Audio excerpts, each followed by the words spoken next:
want to welcome everybody to tonight's City Council meeting. If you'll all please rise for the invocation. Please remain standing for the Pledge of Allegiance. Tonight's invocation will be given by Reverend Matt McCollum of Trinity Presbyterian Church. Let us pray.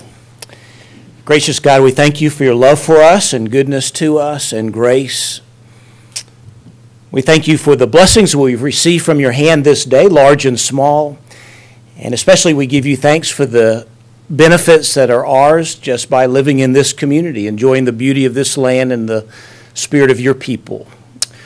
We pray now for our local leaders, our mayor and city council, that you would guide them in their discernment, that they would seek the welfare of the city. Pray for ourselves as well, that in our homes and in our lives, we would seek to love the people you bring into our lives and serve those in need. In Christ's name we pray. Amen. Amen. Pledge allegiance to the flag of the United States of America, and to the republic for which it stands, one nation, under God, indivisible, with liberty and justice for all. Thank you, Reverend McCollum. First order of business will be to approve the minutes of the regular City Council meeting, the work session, and the agenda meetings held on February the 11th. Council, do you have any changes, additions, deletions to those minutes? If not, I'll entertain a motion to approve those minutes as submitted. So moved. Thanks. Second. Have a motion and a second. Any discussion? Okay. Hearing none, all those in favor, please say aye. Aye. Opposed, say nay. Okay. Minutes are approved. Mayor Wilson, your report, please. Thank you, Council President. While we have accomplished so much in just a few years and we have so many positive projects coming down the pike for each department, I only have one item to discuss tonight to make citizens aware of a critical issue preventing my administration from effectively running the city.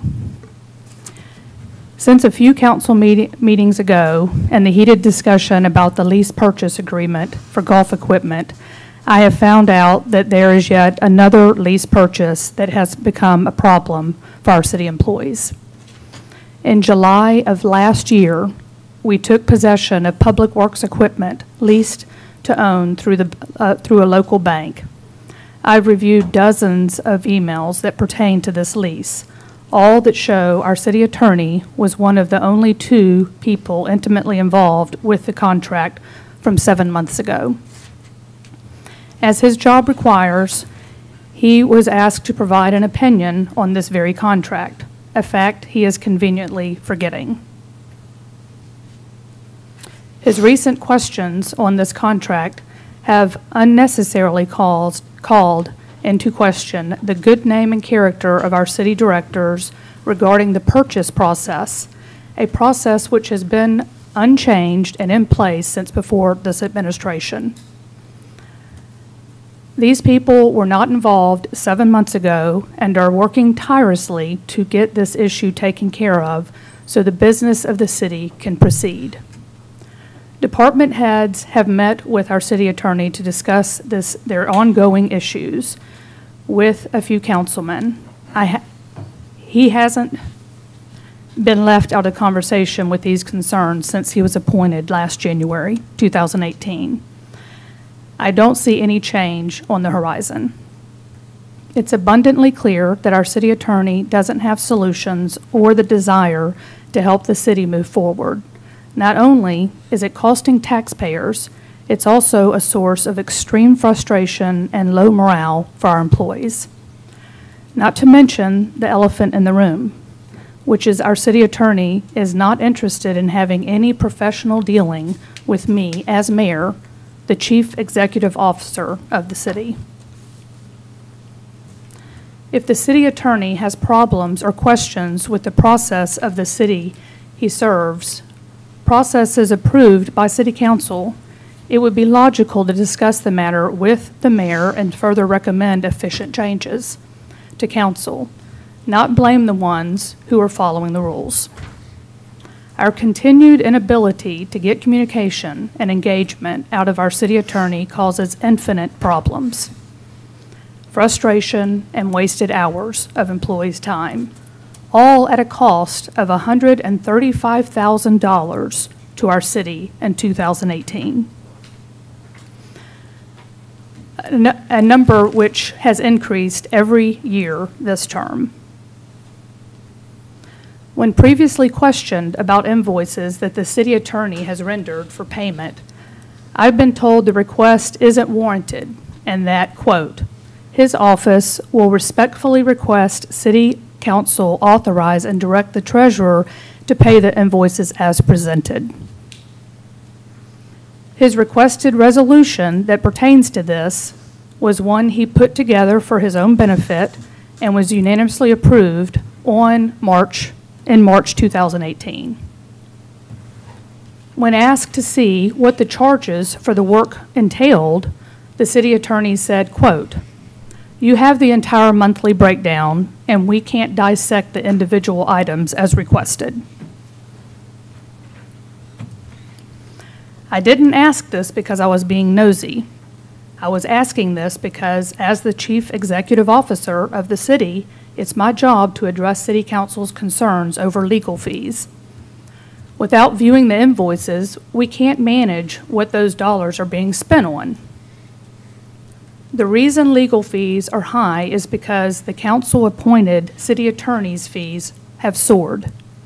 However, litigation expenses has decreased under my administration.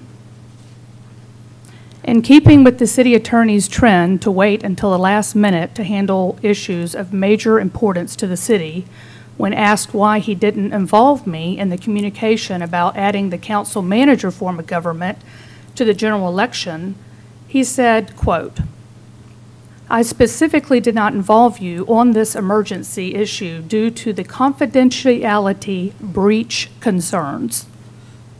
He said that to me.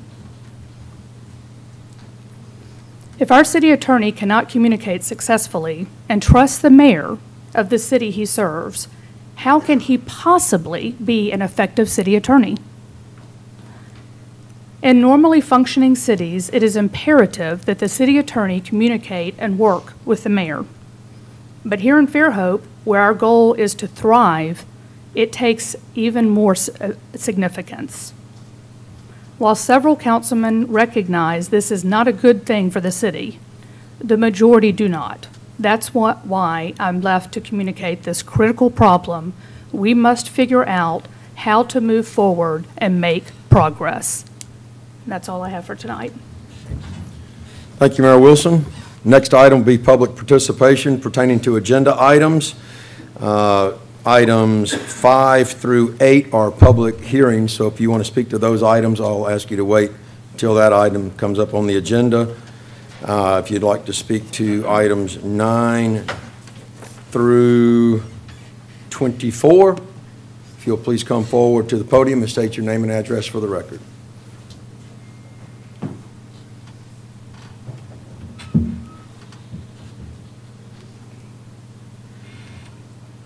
I will close public participation for agenda items and move to council comments.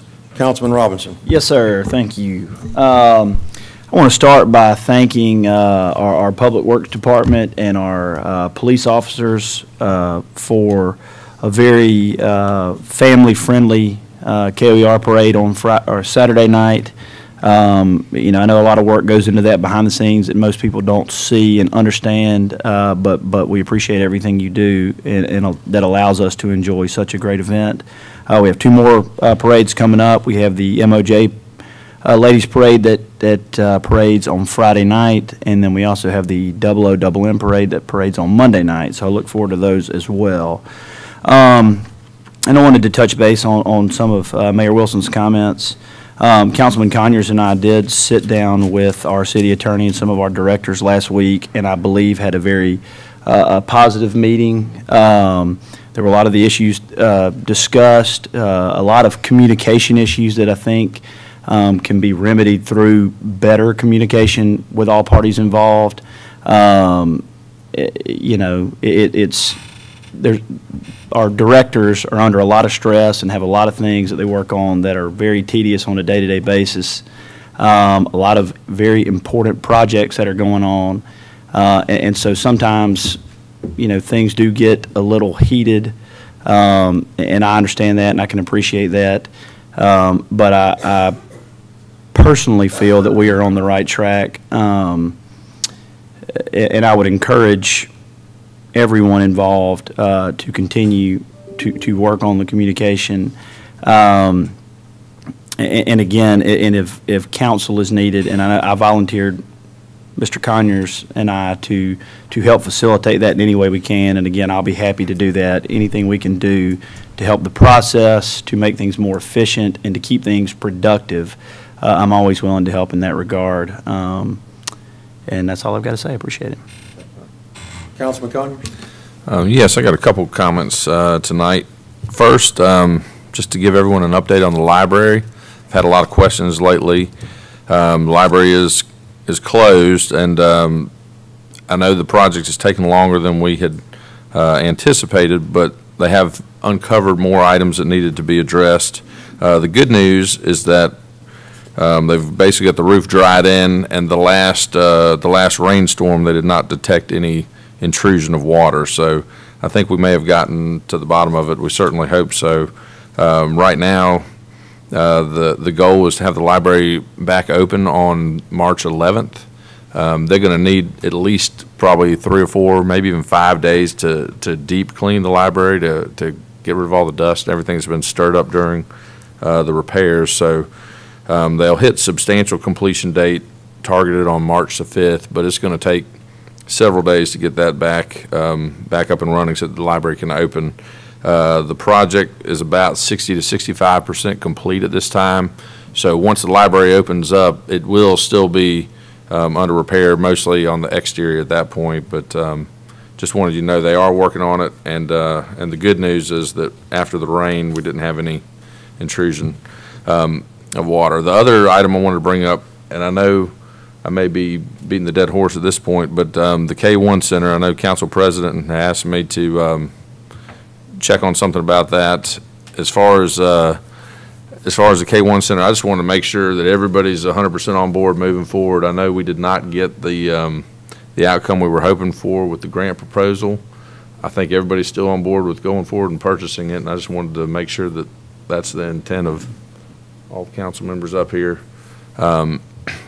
And I think we also need to have some kind of a plan, and since we didn't get to it really today, maybe have it on the work session next week for discussion of what we want to do for public input on that project. I think my goal is to go ahead and purchase it, and that's certainly the most pressing item, but we do need to have an opportunity to have some public input. It's a big purchase. Now that we're not going to have hatch located in there, we certainly have some more options open, so just wanted to put that out there. And that's it. Okay. Councilman Brown? Yeah, I just want to echo Councilman Robinson's thank you to Public Works and all the city employees who helped Mardi Gras go off seamlessly Saturday night. Also want to thank Shannon Hesse with Ashurst Niemeyer for chairing the Mystic Lunch and Revel. That's the first dog parade I've personally witnessed, and kind of a little taken back with the number of dogs downtown. But anyway, thanks to everybody that helped it go off smoothly. That's it. Okay. Well, I was going to thank Public Works as well. I guess I won't be left out, but I wanted to thank everybody, the Public Works, the police department, the fire department for making it a big success. And both the MMOR parade and the KOR parade looked to be really big hits. There were a lot of people here. A lot of people that I talked to said they'd been here all day, and that's a good thing. That's what we want. And I haven't heard of any instances of anything going wrong, so I'm hoping everything went as smoothly as I think it did. But anyway, thank you for all your efforts there. Jimmy, thanks for getting that out in the open in the meeting and just reminding people that we have every intention of purchasing this K1 Center. As he said, I had asked him a week or so ago. I know the mayor that has said that the money is budgeted. I just asked Jimmy to lay his eyes on that so that we could get that on the resolution, or the resolution to go ahead and move forward with how we're going to pay for that as soon as the next council meeting if we can. If not, it'll be the one shortly after that. But hopefully closing on that, by the end of March. So with that, I'll close council comments. We'll move to item 5 on tonight's agenda, which is a public hearing of an ordinance adopting new building, mechanical, plumbing, fuel, gas, fire, and electric codes. Mr. Cortines? Mayor, Council, this is something that the city does approximately every 5 to 7 years. The building department and the fire departments are rated by the Insurance Services Organization. We are actually due for our ISO rating in May.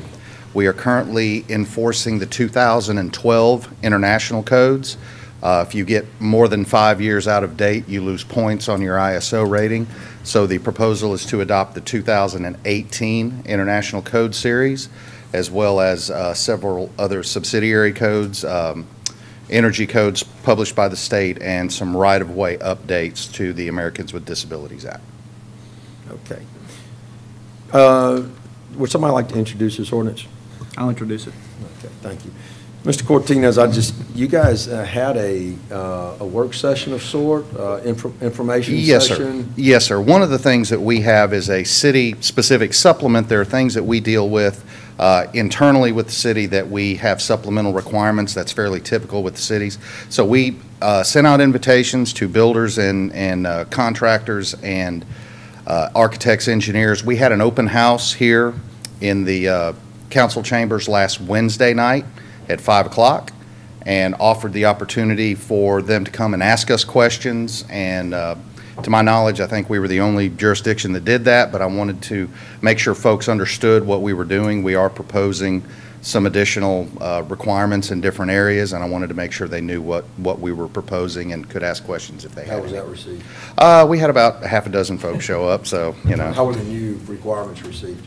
Actually, they were fine. I did get a couple of comments from some of the architects about a few of the things we were doing, but we kind of tweaked what we were doing. I sent it back to the ones that had comments today, and they were happy with what we did. And I worked with Wayne and the planning department on a couple of things that we were looking at. Yeah. Six is good. You don't want 600. Well, that's okay. I was prepared. I had handouts for 50, so. What were the supplemental codes they were concerned about? They had a question. One of the things that we have now are outdoor fireplaces, fire pits. They're not covered in any of our regulations. And the comments that I get citizens who are concerned when they have neighbors have these things. They're close to the property line and they're dealing with smoke and they're scared their wooden fence is going to burn down. So we put some limitations on there. They have to be at least 5 feet off the property lines. The chimneys have to be up at a certain, or at least a certain height to try to get the smoke up. They have to have a spark arrestor on it.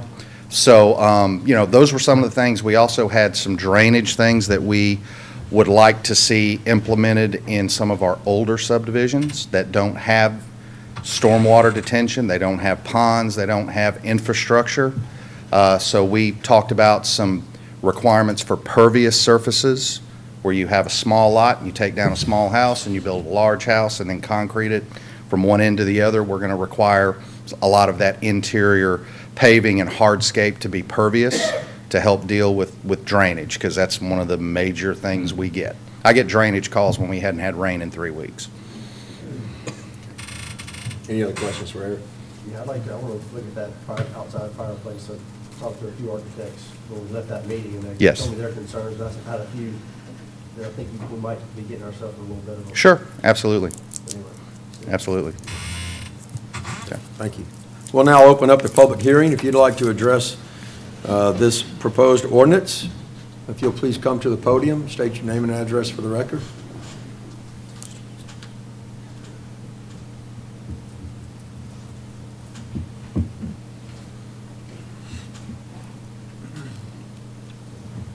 I will close the public hearing. Council, any comments? If not, we'll let this lay over for final adoption to the next council meeting. Item number 6 is a public hearing, and this is an ordinance amending zoning ordinance number 1253. This is Article 3 under zoning districts, Section B under allowed uses, Table 3-1. Mr. Dias? Thank you, Council President. This is an amendment to the zoning ordinance to Table 3.1. This is a table of permitted uses where we have all the uses listed and whether they're permitted or not in a particular zoning district. As you can see on the screen, this is a copy of that table. As you can see on the very bottom area, highlighted, it's public utility.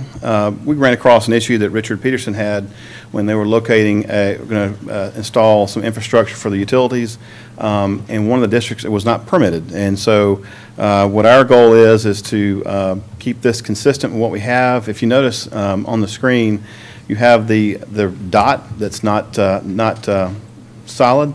That means that it's a use that's allowed on appeal that goes to the Board of Adjustments, and that's how it currently is. As you can see there, where there is no dot, it means it's not permitted. Our whole goal tonight for this is to have those dots placed on every district, and so there is an opportunity to locate utility infrastructure in all districts based on appeal, and that's what our recommendation is. This has gone to the Planning Commission, was recommended for approval, and staff also recommends approval. Can I get somebody to introduce the ordinance, please? I'll introduce ordinance. Okay, thank you. So Wayne, on appeal only, is that every single case then? If it's Every single case would have to go to the Board of Adjustments, and that we're kind of keeping it in line with what's been the practice through the zoning ordinance. So, if you're going to put a substation, for example, that would need to go to the Board of Adjustments, and that's how it's kind of currently is. We did run across a couple of instances where we had one zoning district that was not allowed in, and so that's what brought this amendment forward. We wanted to make sure it was at least have the opportunity to be allowed in every district. If we had our rathers, we would probably have it by right, but we didn't want to go beyond what our ordinance already has as on appeal. That's what I was thinking, why they're not darkened in circles all the way across there. Right. But with the appeal, it would be opportunity for a public hearing and a public input, I suppose. That's one good aspect of it, I suppose. I know we had some issues recently with some infrastructure that was going into a neighborhood people were concerned about. So this is if you're getting out of a public right-of-way then? Right. If you're putting it on property that the utilities would own, I mean, that would have to go through the appeals process. Okay, so if you're just running a utility, Right. If you're not running a water main down a city right-of-way, you don't have to go to the Board of Adjustments. That's right, yes, sir. Right? The right-of-ways are not zoned. They're public right-of-ways. Okay. So this would only be other property. Okay. Questions for Mr. Dias, counsel? Okay. I'll open the public hearing. If you'd like to address this proposed ordinance change, if you'll come forward to the podium and state your name and address for the record.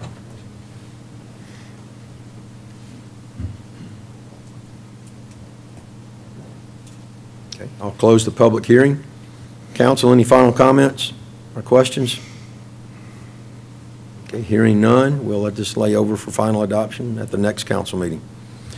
Item number 7 is a public hearing. This is also an ordinance amending zoning ordinance number 1253 to request to rezone the property of the Fairhope Single Tax Corporation and JFL Holdings from B1 Local Shopping District to B2 General Business District. This property is generally located at the southeast corner of the intersection of South Church Street and De La Mar Street at 51 South Church Street.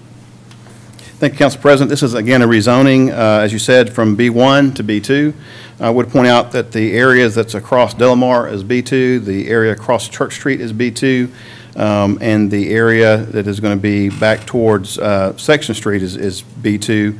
To the south of this property is B1. I will tell you, this area, it says B1, but many of the uses are B2 type uses. We had a case that came up recently where someone was going to be doing some repairs on a property that was south of this property, but zone B1. What we found was that the use that they were going to repair was not permitted either.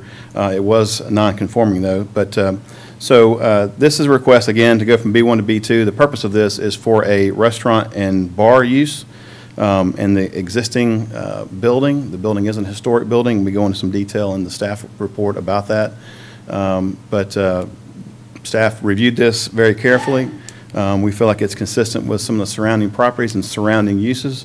The Planning Commission also recommended approval of this, and staff does as well. Be glad to answer any questions. Would somebody like to introduce the ordinance, please? Okay, thank you, Councilman Brown. We hold off for questions. Let's go ahead and open up the public hearing. I'll go ahead and open up the public hearing. If you would like to speak to this proposed ordinance change, if you'll come forward to the podium and state your name and address for the record.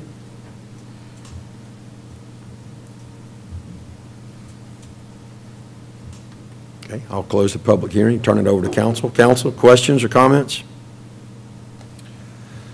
Yeah, Wayne, you said several of the others are currently B1 but have B2 uses, I guess, so non-conforming. Yeah, non-conforming, right and so when that came up with this, not this case, but a related case that I was contacted by a property who was going to buy a piece of property. I think it was maybe 2 doors down from this one back to the south.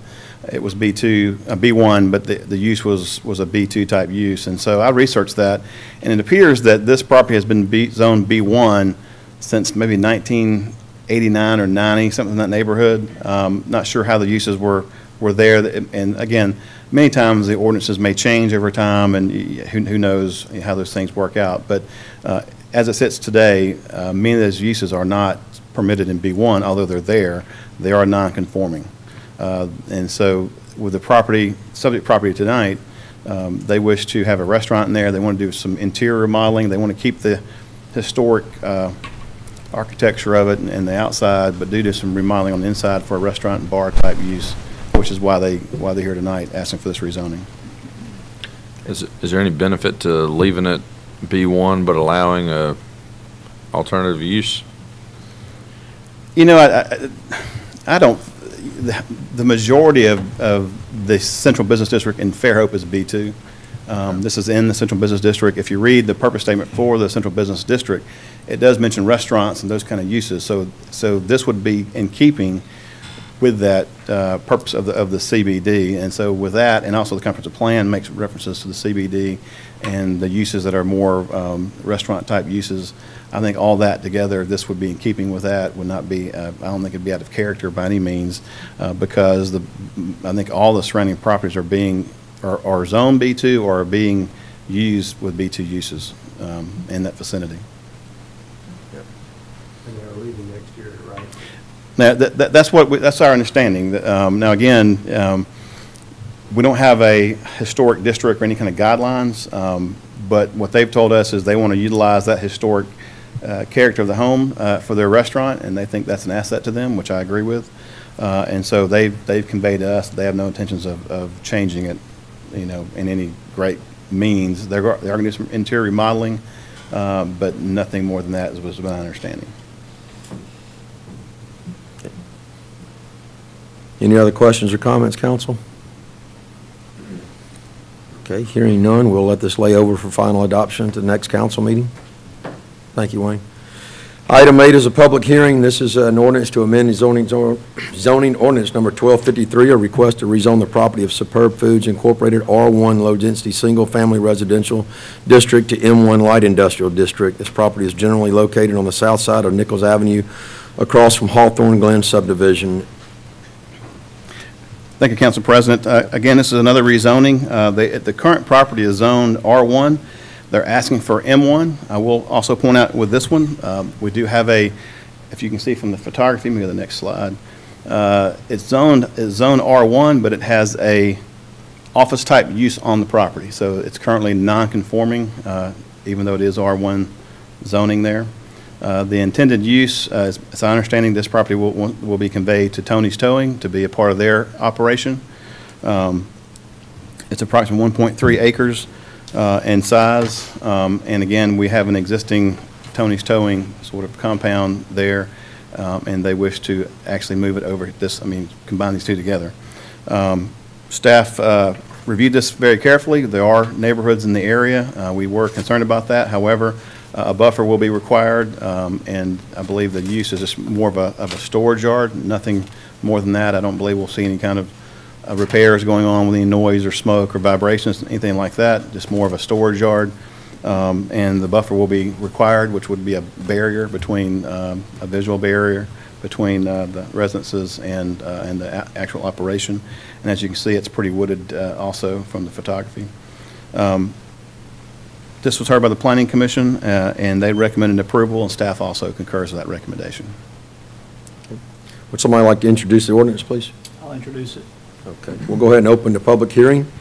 If you'd like to speak to agenda item 8, if you'll come forward to the podium and state your name and address for the record, please.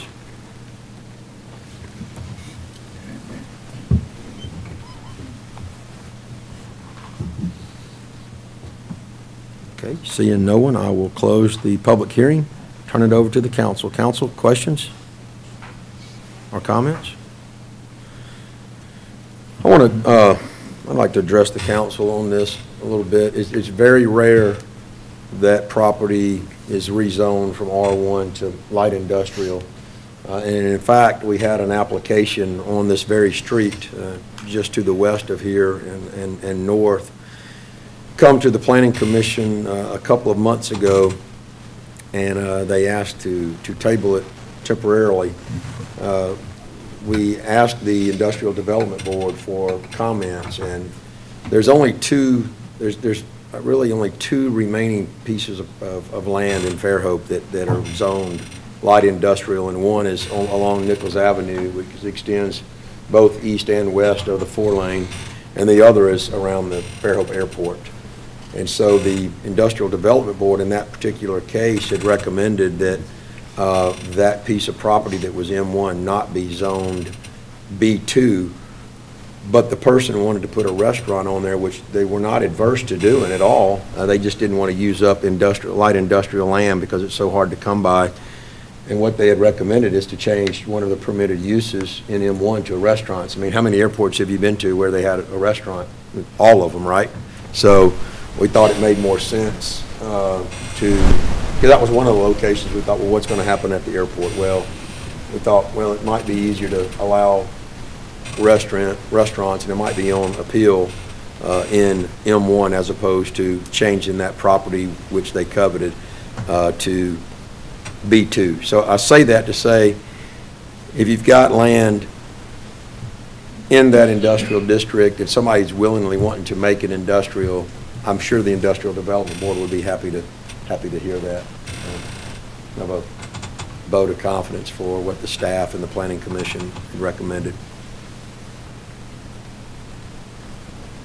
Anybody else have any comments? Okay. Hearing no further comments, we will let this lay over for final adoption at the next council meeting. Item number 9 is the final adoption of an ordinance of annexation of the property of AIC Junior Land and AI Cordy III Family Limited Partnership, to be known as North Hills at Fairhope, generally located on the north side of State Highway 104, approximately 1/2 mile east of County Road 13. And to zone it to R1 low-density single-family residential district, introduced at the January 14, 2019 City Council meeting. Thank you, Council President. I'll be brief. This is the second reading of this. As you know from the first reading, agenda items 9 and 10 are together. This is one development that is approximately 96.8 acres. They have asked for a conditional annexation. We've got, and it's two parts. The first one is R1A. They're asking to come in as R1A, which is automatic. And that's approximately 83 acres of this site would be R1A. There is a small portion inside the development, about 13.47 acres. They've asked to be R2. The goal of that was to have maybe a different product and lot size. It's not out of character with the development when you look at it. So we have two parts to this request. Agenda item number 9 is, again, the R1A conditional annexation. The next item is the R2A. The R2, 13.47 acres conditional annexation. This was, again, like I said a minute ago, it was heard at the first reading of the City Council. The Planning Commission recommended approval of this at their meeting, and staff also recommends approval. Someone like to introduce, oh, we've already introduced the ordinance, I'm sorry. Is it not a public hearing? Final adoption. Final adoption, my bad. Anybody have any questions for Mr. Dias? Mr. Dias, I mean, even the R2, just looking at the R2, I believe that the lot size there is more in keeping with R1. It is, and I believe some of the lot widths, yeah, some of the lot widths are a bit of was a little bit of an issue, but I think that overall, the overall density is very much in keeping with the R1. If you look at it, it's kind of a different, kind of a unique situation. And I will tell you, Council President, the developer and his engineers met with us early on, and this was a very smooth process. That we had meetings before they applied, and they were always willing to take our suggestions, and it was a very productive process, I believe. And I think the product they're going to have would be a quality product. So we're very happy that they engaged us early in the process and tried to work out any issues that we had prior to any kind of hearing. And so they did that. We're very, very proud of that, and want to applaud them for their cooperation with us. Okay. All right. Council, any comments? If not, I'll entertain a motion for final adoption. So moved. Second. I have a motion and a second. Any comments? Okay. Hearing none, clerk, if you'll call the question. Council President? Aye. Place 2? Aye. Place 3? Aye. Place 4? Aye. Okay. Motion carries. Thank you, council. Item 10 is the final adoption of an ordinance to amend zoning ordinance number 1253, a request to zone the property of AIC Junior Land, AI Cordy III, Family Limited Partnership to R2 Medium Density Single Family Residential District concurrent with annexation into the city of Fairhope. This property is generally located on the north side of State Highway 104, approximately 1/2 mile east of County Road 13. The property will be known as North Hills at Fairhope.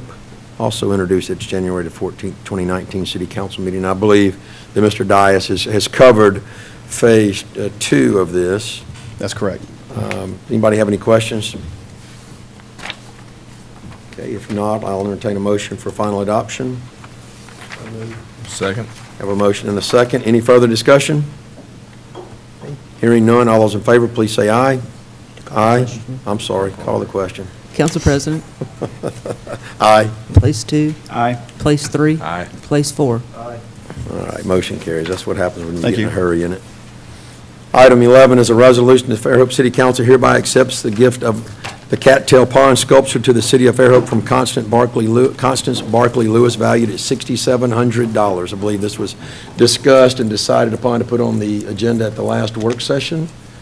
I'll entertain a motion to accept the gift. Second. I have a motion and a second. Any discussion? Okay, hearing none, all those in favor, please say aye. Aye. Opposed, say nay. Okay, motion carries. Thank you. Item 12 is a resolution accepting the public streets, public right-of-ways, and all of Fairhope's public utilities located in the public right-of-ways within Phase 4 of Golden Oaks at Firethorn for maintenance and to authorize Mayor Karen Wilson to execute the maintenance and guarantee agreement between the City of Fairhope and Firethorn Development, LLC. Mr. Dias, your brief us on this. Yes, sir. This has been inspected by staff, and we concur with the recommendation to approve. Okay. Council, any questions for staff? Okay, hearing none, I'll entertain a motion to accept these. So moved. Second. We have a motion and a second. Any further discussion? Okay, hearing none, all those in favor, please say aye. Aye. Opposed, say nay. Okay, motion carries. Item 13 is a resolution to reject all bids for dredging of the main channel at Fly Creek for the Public Works Department and to authorize to negotiate a contract with the one bidder pursuant to the Code of Alabama 1975. Mr. Johnson?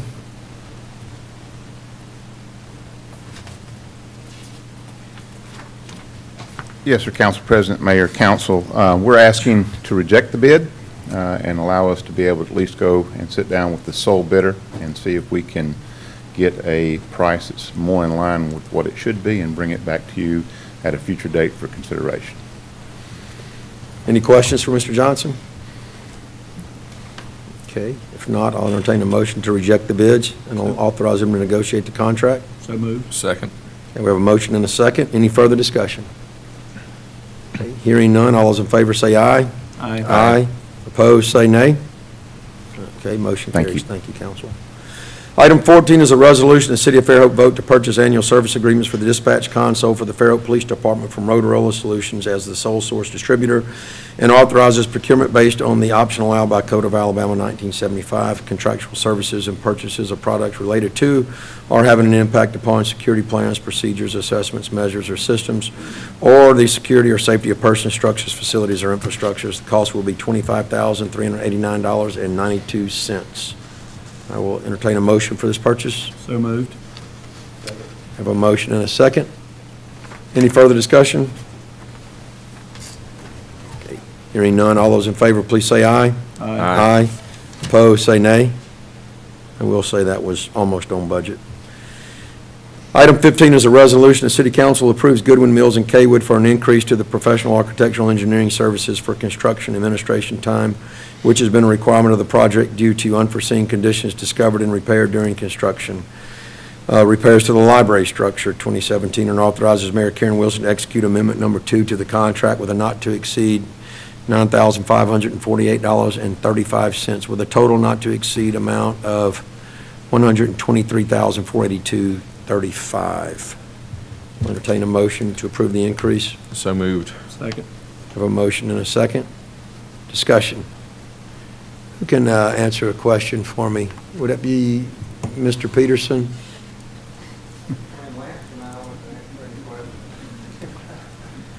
I guess my question is this. the professional and architectural engineering services, they're asking for an increase of $9,548.35. The question that was posed to me earlier today was, do we have an increase in the construction cost? And if so, what is that? No, sir. We're still within our original contract and the contingency allowance. Yeah, there was a $75,000 contingency that was to replace or, demolish damaged parts of the building from the water. Okay. But with this increase and with what's left of the contingency, there's still a little bit that is still under the contract. But, I mean, it's just taken so long, and Sure. the representative from the architect has just been on time and working with everybody involved in the project to make sure all these issues are done right, and I give them a lot of credit for doing that.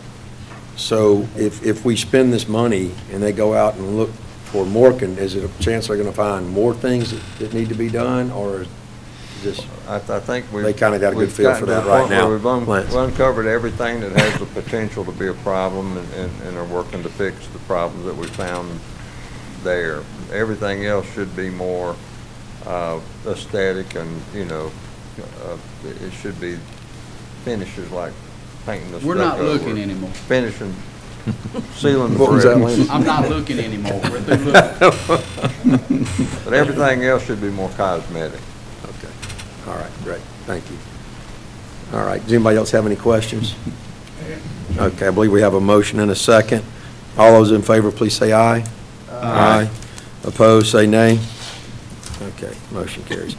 Item 16 is a resolution the City Council approves Sawgrass Consulting LLC for an increase to the professional engineering services for drainage repairs on Fells Avenue to cover CE&I services for this project, and authorizes Mayor Karen Wilson to execute Amendment Number 1 to the contract with a not to exceed $5,600 with a total not to exceed amount of $12,600.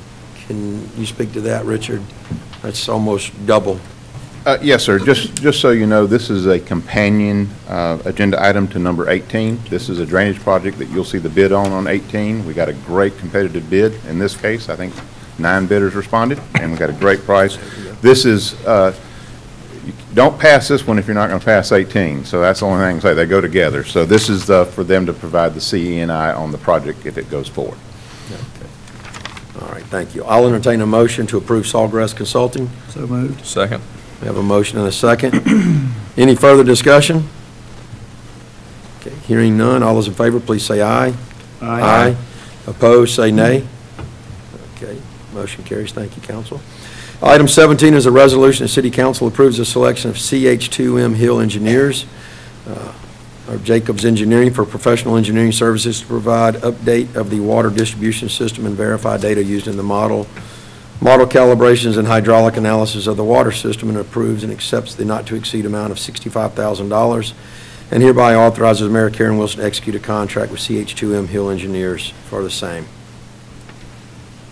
I'll entertain a motion to approve the selection. So moved.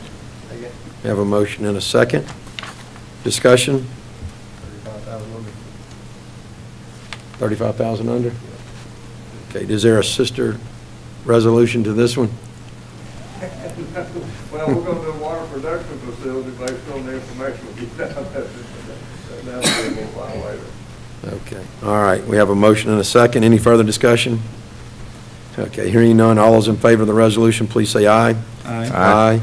Opposed, say nay. Okay, motion carries. Item 18 is a resolution to award bid for Fells Avenue and George Street intersection improvements for the Public Works Department to EJ Builders with a total bid proposal of $66,662. And I'm assuming you guys are okay with that since you passed item 15, I believe it was. So I will entertain a motion to award the bid for the Fells Avenue and George Street intersection improvements. So moved. Second. Have a motion and a second. Discussion? And the word drainage should be in there somewhere. It is. Yeah. When will that be completed? We have 21 days of contract, and so if we can get it signed, hopefully, I think a good contract, knock it out in about a week and a half. Okay. All right.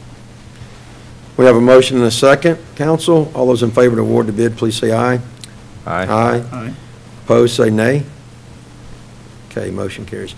Item 19 is a resolution, the City of Fairhope vote to purchase a 2019 Ford F-250 Super Cab 4x2 pickup for the Public Works Department, the Sanitation Division, and the type of vehicle needed is on the Alabama State Department of Purchasing bid list, therefore does not have to be let out for bid, with a total cost of $26,724. How are we doing on budget on that, Council? A little bit over. Okay. All right. I'll entertain a motion for the purchase. So moved. Second. Have a motion and a second. Richard, what happened to your magic here? Model Used it up on the change? last deal. Missed it on the next two, I'm sorry. Okay. All right, all those in favor of the purchase, please say aye. Aye. Opposed, say nay. Okay, motion carries. Item 20 is a resolution, the City of Fairhope vote to purchase a 2013 four-cylinder John Deere tractor for the Public Works Department, and the type of vehicle needed is on the Alabama Department of Transportation surplus equipment list with a total cost not to exceed $53,000. How's that? Is that doing all right on budget? Okay, I'll entertain a motion for the purchase. So moved. Have a motion and a second. It just sounds high for a four-cylinder John Deere, 6 years old. It's 100 horsepower. So Oh, it's 100 horsepower? For our bush hog. That's some big cylinders in. Okay. All right. We have a motion and a second. All those in favor of the purchase, please say aye. Aye. Aye. All opposed, say nay. Okay, motion carries. Item 21 is a resolution, the City of Fairhope approves the procurement of 58 700 megahertz project P25 voice pages for the Fairhope Volunteer Fire Department to be purchased from CES Team 1 Communications as manufacturer and sole source provider in the state of Alabama for Unication USA Incorporated. Units must fit into our existing standardized system and are exempt from the formal bid pursuant to Code of Alabama, with a total cost of $44,474.80. I thought we voted on this last week. What did we vote on last week? The radios? Chief, are these companions to the radios? We bought push-to-talk radios, now we need pagers? The pagers are for the firefighters. The push-to-talk that you're talking about are nothing for the fire department. Yeah, y'all didn't get those? No, sir. Okay, all right. All right, council, I'll entertain a motion to purchase these for the fire department. Second. We have a motion and a second. A little bit under budget there. Okay, any further discussion? Okay, hearing none, all those in favor, please say aye. Aye. Opposed, say nay. Okay, motion carries. Item 22 is a resolution, the City of Fairhope vote to procure a new Western Star 4700 SB chassis with New Way Sidewinder XTR 22-yard automated side loader for the Sanitation Department. Say that real quick 3 times. The equipment is available for direct procurement through the Sourcewell National Joint Powers Alliance contract, therefore it does not have to be let out for bid. The total cost has a not-to-exceed amount of $235,000, including freight. And the City Council hereby repeals and replaces Resolution 298118. What was 298118? I think that was, is this the deal that was the lease? It was a lease purchase, this is a purchase. This is what came out of that meeting we had the other day. And this, Council President, Mayor, and Council, it's correcting 2 things. One, if you'll recall, this truck was actually ordered almost a year ago to the date. It was like March 1 of 2018. A long story short, it was originally ordered as a Freightliner chassis, and we got notice just a while back that Cummins could not provide the engine for that Freightliner chassis because of limitations in their production ability. The vendor came back and says, hey, Freightliner and Western Star are owned by the same company. We can provide you a Western Star with that engine, transmission, everything exactly the same. So one, we need to correct that because it is a change of the chassis. It's identical mechanical structure. It's actually a little bit nicer chassis because the Western Star to the Freightliner is kind of like the Buick to the Chevrolet. So it's actually a nicer truck. And also, part of the discussion that came out of the meeting that we had last week is that the city council members that were present there just feel like that that the lease to own has become an encumbrance to the process of city business, and and that they would at least like to discuss for these trucks in the pipeline, and this is the next one that's in order to arrive, is for y'all to consider an outright purchase and not pursue the lease to own. And if that is y'all's desire tonight, the next meeting will have the last two pieces of equipment there, which are not going to have any alterations in what they are, and we can just put that to bed once and for all. So that's where we are, and that's the discussion for y'all to have. And, you know, again, the option to lease to own is still on the table, and Jill will have to update the budget based upon y'all's decision tonight. All right, I'll entertain a motion to vote to purchase the chassis with the side loader. So moved. Second.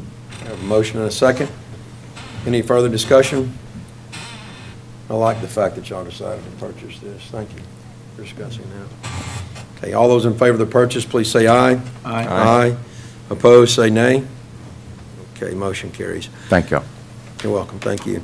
Item 23 is a resolution of the City of Fairhope requesting the Alabama State Legislature to oppose Senate Bill 23 regarding the police and planning jurisdictions. You have the resolution before you, Council. I'm going to make some comments about this. It's been suggested by Senator Elliott that what us charging a sales tax and getting a half a lodging tax and getting fees in our police jurisdiction amounts to taxation without representation, to which I say nonsense.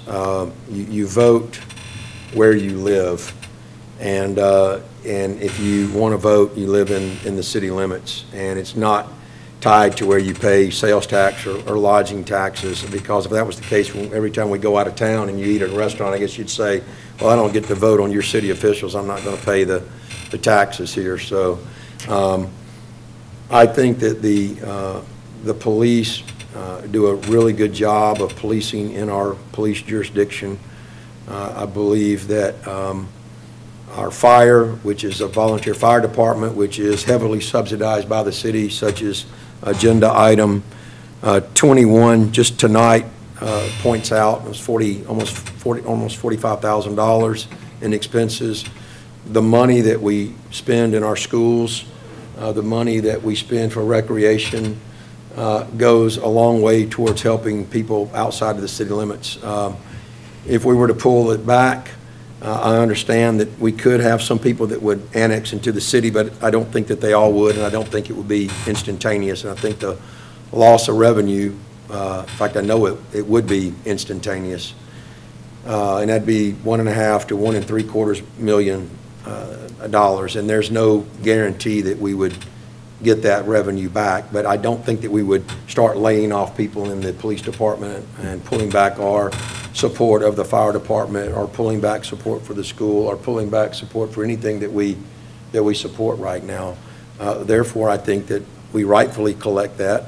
We collect it from businesses, which I also say businesses don't have a vote. So I don't know how we're taking away you know, the right to vote, or it's taxation without representation. So I don't agree with that. I hope that the council agrees with me from early indications that you do.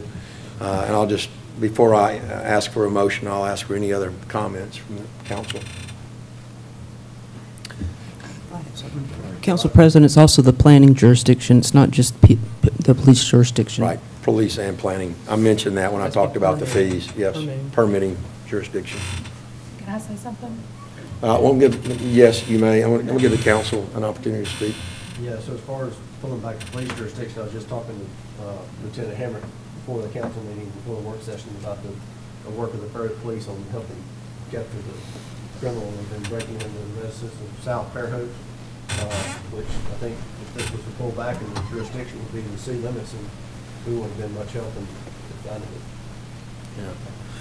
The other thing, while you're mentioning that, is we have a lot of holes in our city that are unincorporated, and to me it's a public safety issue when people won't know, you know, who they need to call on, because if they force us to pull it back to the city limits, the Fairhope police are not going to respond to a call. They may respond to your neighbor, but not you.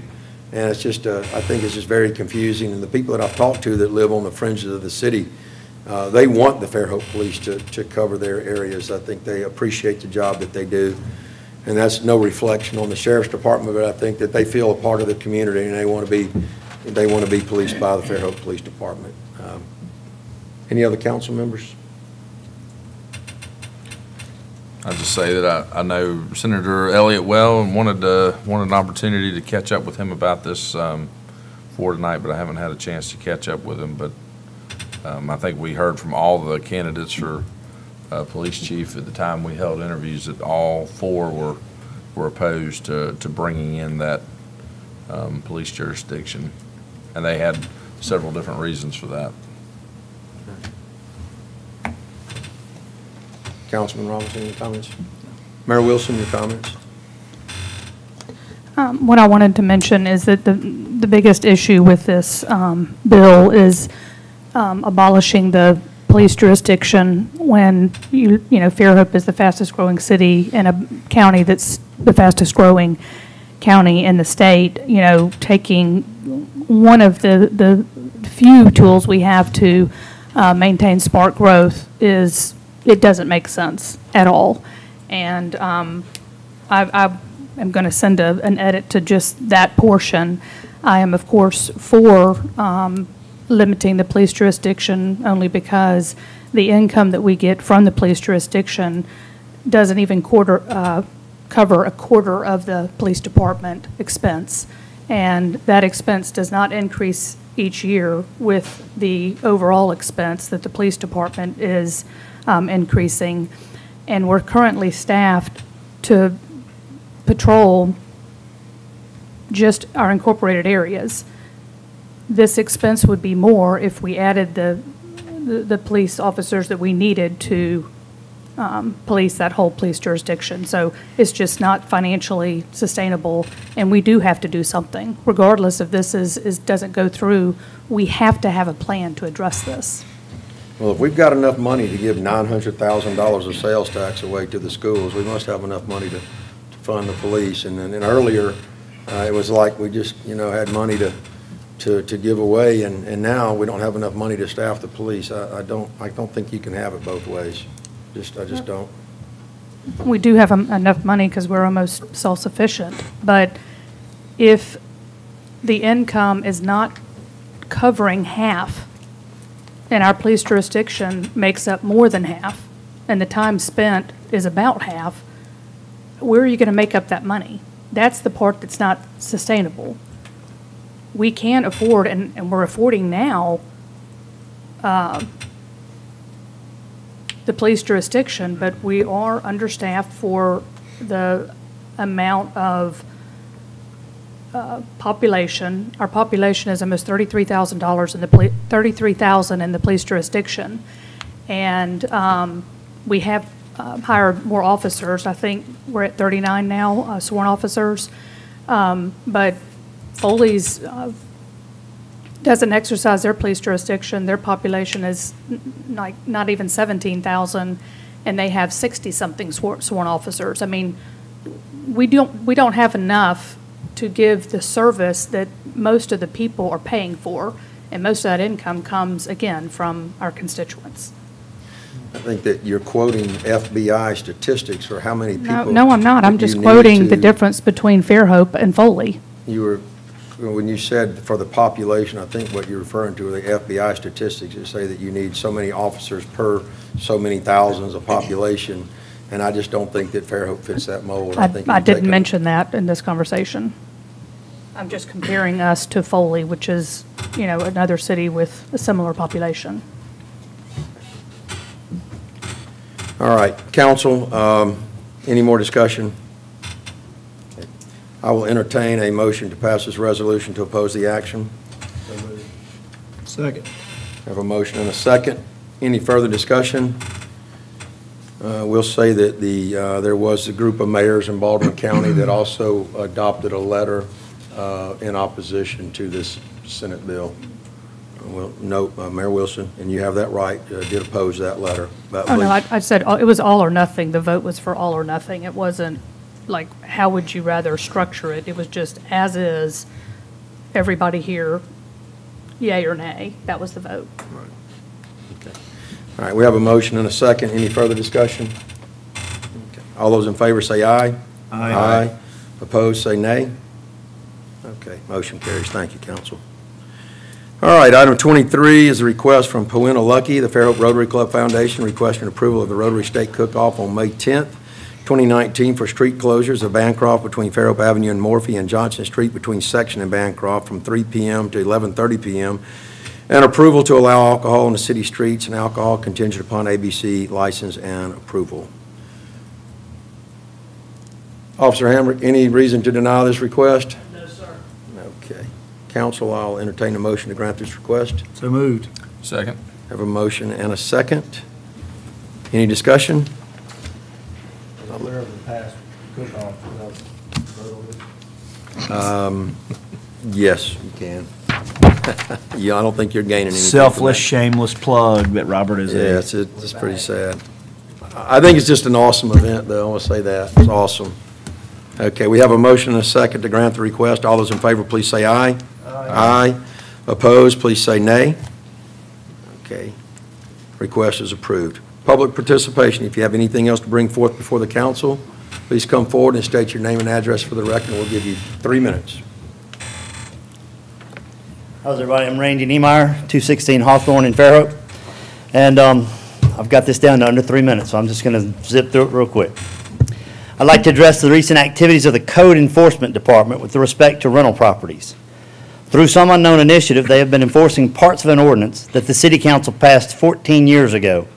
Parts of this ordinance have lain dormant for all these years, and suddenly now the property owners I manage for are getting these letters insisting they must have a business license. In my opinion, this is simply an unfair maneuver to collect business license revenue. Rental properties are already taxed at double the rate of owner-occupied homes. To further illustrate my opinion, let me ask a couple of questions. According to the ordinance, any business conducted at a residential property would necessitate a business license. And let me be clear, the ordinance is thorough in defining business. With that in mind, would obtaining a business license for a rental property in a residential zone put that rental property owner in violation of the zoning ordinance? In other words, by calling rental properties a business, you have now created zoning violations all over the city. The same goes for neighborhood covenants that prohibit any commercial activity. This ordinance can apparently put all rental properties in violation of residential zoning. Does this ordinance cover garage sales, internet transactions, or even the sale of a home? Will those endeavors now need a business license? What are the corporate tax implications of creating all these new little business entities? What are the corporate tax, how would a location-specific license requirement be handled in an apartment complex, for example? How are a plumber or a maid service or a utility company like Fairhope, which all offer a location-specific business transaction, affected by this ordinance? Will each service provider need a property it services to have a location-specific business license? I'm also very curious to hear how the residential leases held by the Fairhope Single Tax Colony will be handled. As I read the ordinance, they will be required to have a location-specific business license for every property they have under lease, correct? My point is this: the ordinance seems selective, vague, and unfair. This ordinance can be manipulated to require every single residential property in Fairhope to hold a business license. Our property management company alone represents 169 different owners for over 250 different individual units, but only 8 of those owners hold more than 3 properties. I think a strong case should be made that our business license should cover the property owners we represent. I firmly suggest that you and the council suspend enforcement of this ordinance until a more fair and functional ordinance can be presented. I've spoken at length with many people, including Bob Manick and Anil Vera, who also represent many rental property owners, and the property owners are very much at odds with this new tax. We would all be willing to work with the council in exploring a more equitable solution. Thank you. That's pretty quick. That's pretty good. It's under 2 minutes, too, right? Under 3. Thank you, Mr. Niemeyer. Jack, I'd like to, can I just say something to that? Yes, you may. The City of Enterprise just kind of went through this, I think, and I've got some, they enacted a new ordinance that creates exceptions or exemptions to this. Yeah, and I'll just read out the 3 as I understand them that are kind of summarized. One, there's an exemption to homeowners with 3 or less homes. If someone owns more than 3, then I guess you could argue they're actively engaged in a rental business and would need the proper licenses for that. The second exception or exemption is if that property if your properties are managed by a professional company, then that company has a license, and so therefore you might not need an individual for each property. And then the third is for properties owned by a real estate holding entity, because again, that would have presumed to have a license and wouldn't need an individual license for each individual property. We can get the specific language that they put in these ordinances, but that's just something to consider in looking at this. That we're not the first group to run across this issue. Enterprise. I think it certainly needs to be looked at. And I think we need some, regardless, we need some clarification, but I kind of tend to agree with Randy. To me, I guess I've always thought of long-term rentals is not really falling under that guideline. Short-term rental is a little bit of a different thing because you're actively having to manage that. But a long-term rental, I mean, you can sign a lease, and if you've got a tenant that doesn't have any problems, you sign a lease, you get a check once a month. I mean, you're not really actively engaging in business in that particular location. So I think the ordinance is vague. It could be interpreted either way, the way it's currently written. So I would say we ought to, at the very least, we ought to look at clarifying that. I would think that we probably need to make some clarifications, but I happen to own 2 rental properties. But are they short-term rentals? They're short-term rentals. Yeah. But I have to have it's just a norm, is I have to have a license for both of them. And I do know that the large condo rental companies in Orange Beach and Gulf Shores, every single unit under their management has a license. That doesn't mean we have to do it, but, and it may be just, I don't know what they were thinking when the ordinance was enacted here. Was it just another way to get money? Well, yeah, aren't most business licenses and taxes more ways to raise money? Doesn't make it right or wrong, but that's why they're instituted. So I'm certainly open to discussion, open to maybe getting some clarification, but it's not without precedent, certainly here. And even if it's a long-term rental, I would say, I would make an argument that that's a business, whether you're tending to it every week or not. If there are homes that probably rent for $2,500 to $3,000 a month in Fairhope, and if you're bringing in $30,000 to $40,000 a year in income, I think that certainly qualifies as a business. There's certainly a lot of small businesses that don't bring that in. So the fact that it's short-term or long-term doesn't matter. I'm willing to discuss. I think Gulf Shores actually does differentiate. I'd have to clarify that, but. Well, it depends on, that's for the purpose of lodging taxes. You don't pay a lodging tax if you have longer than a 30-day stay, but you do pay it if it's less than 30 days. But you still pay, I believe you still pay for the business license, but I could be incorrect on that. So, Mr. Dias, you want to address that? Yes, sir, Council President. Code enforcement reports to me. The reason why we started this is because we were having selective enforcement. Some people were getting caught, some people weren't. So across the board, that's what the ordinance says. We're going to apply it the way it's written. And to me, it is broad, but it's written to include all facets. And we did just call some other cities in the South and this part of Alabama, and a lot of them do long-term rentals. For me personally, I don't care either way. But as far as the code enforcement, Kim Burmeister and Christine Lejeune, they are following the ordinance. They're doing what they've been asked to do by me. We don't want to be selective. We want to treat everybody the same. And so they have been, aggressive, I guess you would say, or of finding people that were not in compliance. We found some that have been in compliance before, but not in the past few years. So obviously, this ordinance has been in the books for 10 years or so, maybe. 10 years or so, so it's not new. It's something that's been in the books. It's just been kind of catch as catch can, sort of. So from that perspective, I'll take full responsibility for that. Can we get a scope of what we're talking about here? Sometimes we talk about things and we don't really fully understand what the scope. For instance, how many rental properties are we talking about, and how much is the fee? Is it $125? I think it's something like that. Is it a flat fee? And yes, and I'd be glad to bring the information back to the next council meeting for y'all and kind of show you what we're looking at, how many we have, and so forth, and give you some information on that.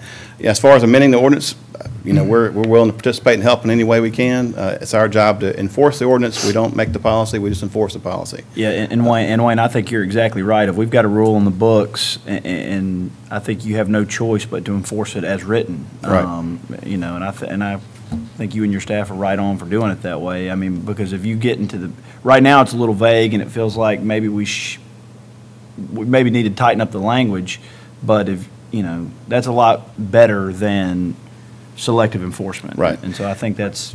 And I want to tell you, you know, code enforcement's a tough position. I've had code enforcement my whole career. It's a tough position.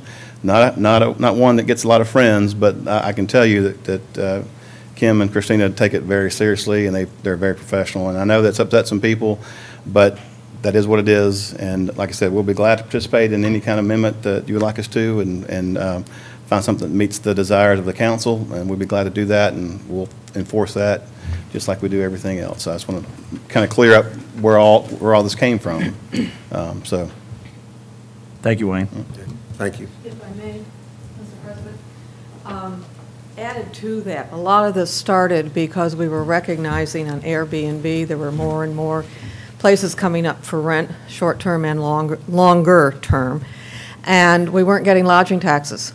And that's where the search started, with checking out these rentals to see what taxes were being charged, and we weren't getting lodging taxes out of that. Then you go from there and you find short-term rentals in zoning areas where they're not allowed. So code enforcement started with a much bigger bag, and all of this started coming together that way. So it starts getting very convoluted when you look at these things. Yeah, I'll say it again. I've said it before in other areas, but you know, anytime you're writing something that has to be followed by others, simpler is better. And so maybe this is another thing we need to look at to maybe clarify and make as simple as possible. We're going to add it online and we are, for yeah. the form, which will also be a lot more detailed, and you can click on what are you asking here and whatnot whenever this is settled, because we've gotten a lot of ways that we can make it. Yep. Yeah. We've more been streamlined. working on it with revenue and trying to come up with some common solution. All right. We still got public participation open. Is there anyone else?